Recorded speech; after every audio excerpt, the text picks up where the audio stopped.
Hello, my loyal viewers and listeners out there in video land, YouTube land, whatever you want to call it. Hey, it's Mother's Day, so happy Mother's Day to all those mothers out there, if there are any watching other than my own mother.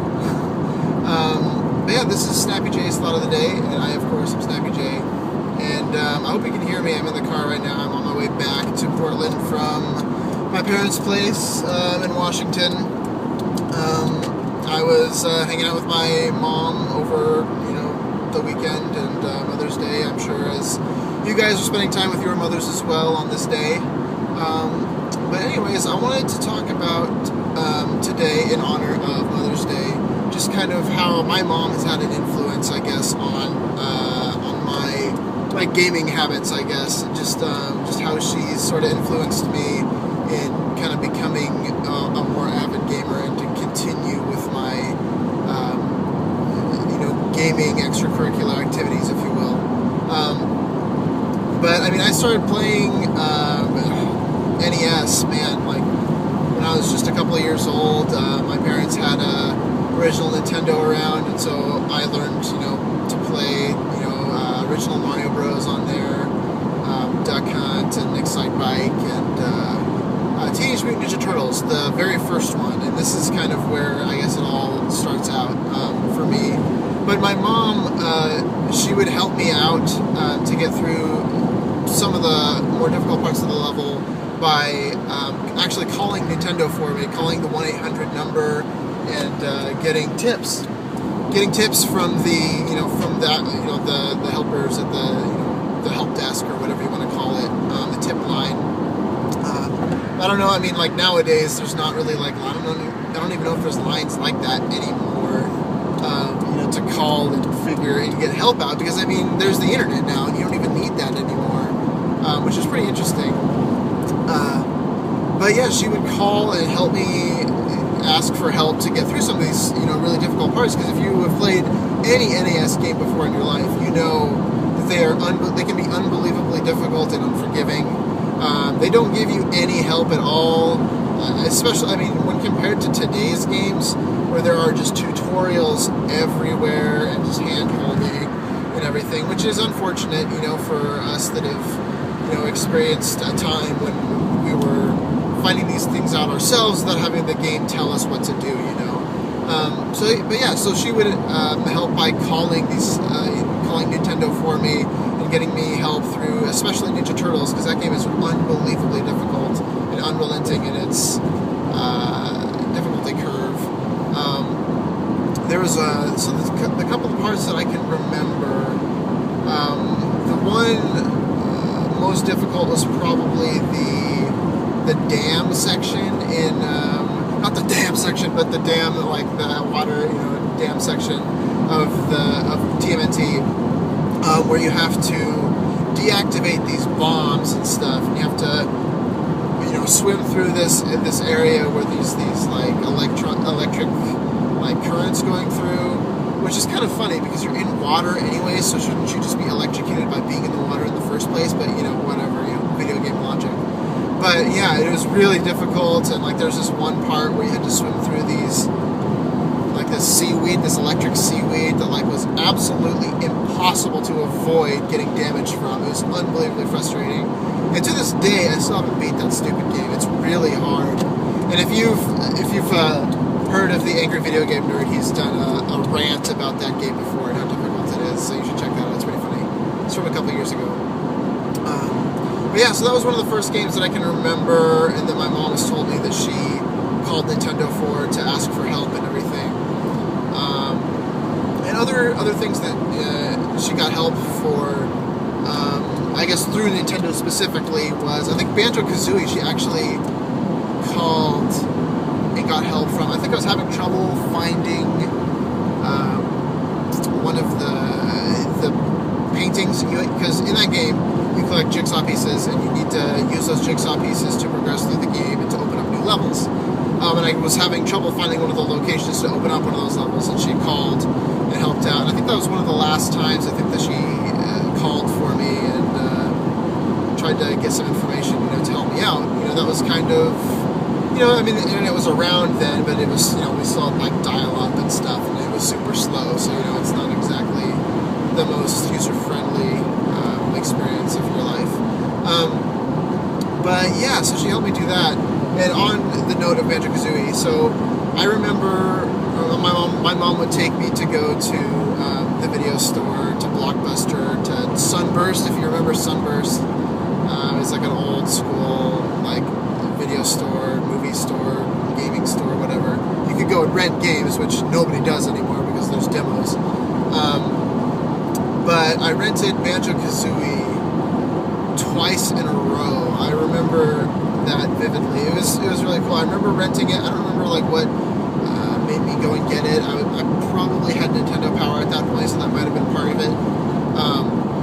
But yeah, we went and rented that game, and I played it and absolutely loved it. I fell in love with that game. It's one of my favorite games of all time now, and because it's so much like, you know, the Mario games, Mario 64 specifically, and just, you know, one of those awesome collectathon platformer games from the N64 age, which was awesome, and I loved it. And I remember renting it twice in a row, and like I remember we took it back and just rented it again because I loved it so much.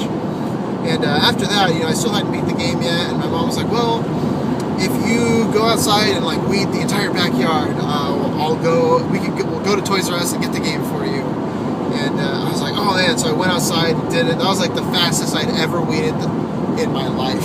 I had a lot of incentive, so if you ever want to give your kids incentive to do something quickly, just offer them something in return. I remember going to get that game at Toys R Us, and Toys R Us was like the main location I would go and get my games back in the day, and I loved going there to pick up like the little ticket, and because you actually wouldn't get the game from the glass, you get like this little ticket, and you go take it and buy the game, and then take the ticket to a counter, and this like genie would go into the back room into this magic land where all their games were, and take it and bring it out to you. It was awesome.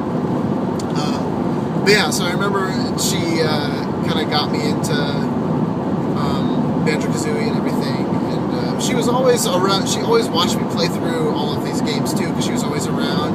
You know, she was a stay-at-home mom, so she was, you know, there for us, you know, after school and everything, and so she would always, you know, sit and watch me play like pretty much all of these games. You know, like the Mario games, like the original Mario games on the NES, Super Mario World, Mario 64, banjo-kazooie, Ocarina of Time. You know, all of these games she sat through with me, but it wasn't like she just sat there because, you know, like, oh, well, I need to keep him busy or whatever. It's like she actually enjoyed watching me play these games and enjoyed the, you know, the goofy nature of like banjo-kazooie and stuff, and like the, you know, stories of Ocarina of Time and everything, and, you know, the interesting worlds that I would be exploring through, you know, in these games.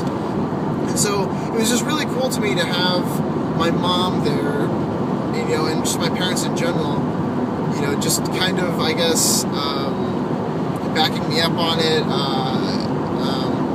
just being there and just accepting my hobby, you know, just like, hey, you know, he plays video games and, you know, that's what he loves to do. And it was really cool, you know, to have, you know, I mean, some parents just like don't accept gaming at all and just like won't let their kids have, you know, gaming consoles or whatever. And, you know, I mean, they wouldn't let me play games like 24/7 or whatever, and, you know, you shouldn't. But, you know, they, you know, allowed me that hobby and just were there for me and watched me play through it and enjoyed my experience through the game, watching me experience the game and everything, which was really cool. And she showed me that, you know, she was really into the game and into, you know, watching me play, that she would actually be willing to go and help me out by, you know, calling Nintendo or going online and getting information to help me get through difficult parts of the game, you know, when I was younger. And she went online and got a bunch of, I remember she went and got a bunch of cheat codes, I think, for banjo-kazooie, because if you go, there's the sandcastle in Treasure Trove Cove, if you ever played that game before, we can plug in some secret codes and stuff and, like, do some funny stuff and make some, you know, goofy animations or big feet, big head, stuff like that, you know, that were really funny. So she would find those things, or like the little Easter eggs for me to go find. And it was interesting because she would, you know all the secrets beforehand, but wouldn't tell me about them so that I could experience them myself, which was really cool. And, you know, as part of probably part of the reason why I don't like to get all that information beforehand. Nowadays, I don't want to have a game ruined for me, if you will. I want to experience it for the first time while I'm playing it, and I think that's part of the reason why I like that now. But yeah, it was really cool. She did the same thing for Ocarina of Time. Helped so that I could find Skulltulas and heart pieces, and the big Goron sword quest. And I remember having a binder. I might still have the binder around somewhere, but it's just pages printed off from the internet with Ocarina of Time, like walkthrough stuff and banjo-kazooie stuff. And I think that's it. But yeah, it was really cool. And I had I labeled it like JD's game help or something like that. It was in a green binder. It was really cool. But yeah, it's really cool to have my mom there, just to experience the game through me. Just being able to watching the games and everything. It was really fun, and just to experience that with her and to have that connection, and everything. She never was a huge gamer herself. She doesn't play that many games. She was really into Tetris and Dr. Mario and those type of puzzle games, and so we played those together sometimes. But yeah, just mostly she was just kind of there to, I guess, encourage my gaming nature, if you will. But yeah, it was really cool, and I'm proud to have her as my mom. I love her. It's awesome, and I'm glad that she's in my life, and that I'm able to spend time with her and to share my love for video games with them, and to experience them with them, and share my excitement over things like E3 and news, and just sharing my knowledge and stuff. And they're willing to talk to it with me, and they're not judgmental or anything. They show genuine interest, which is really cool. So that's advice for any of you, any parents out there. Just hang out with your kids, do what your kids love to do, and that's what my mom did with me, so my dad did with me, and it's just awesome to have parents like that accept your hobbies, accept who you are, and just do the things you love to do as well, which is really cool. Anyways, those are my thoughts. That's my thought of the day, I guess. Happy Mother's Day to everybody out there. Happy Mother's Day, Mom. I love you, and I hope that your day was awesome and you enjoy your new iPhone. But yeah, I will talk to you guys later. Thanks for watching. Like always, subscribe if you want to our channel. We'd love you guys to come and watch more of our stuff. We're having fun playing Monster Hunter 3 Ultimate on the Wii U. That's one of our more popular videos right now. It's been a lot of fun to learn about that game and all the intricacies and everything, because it's really challenging, which is really cool. We've been playing that. We're playing Resident Evil, and we're trying to add another game in there somewhere. So if you have any suggestions for another game, let us know.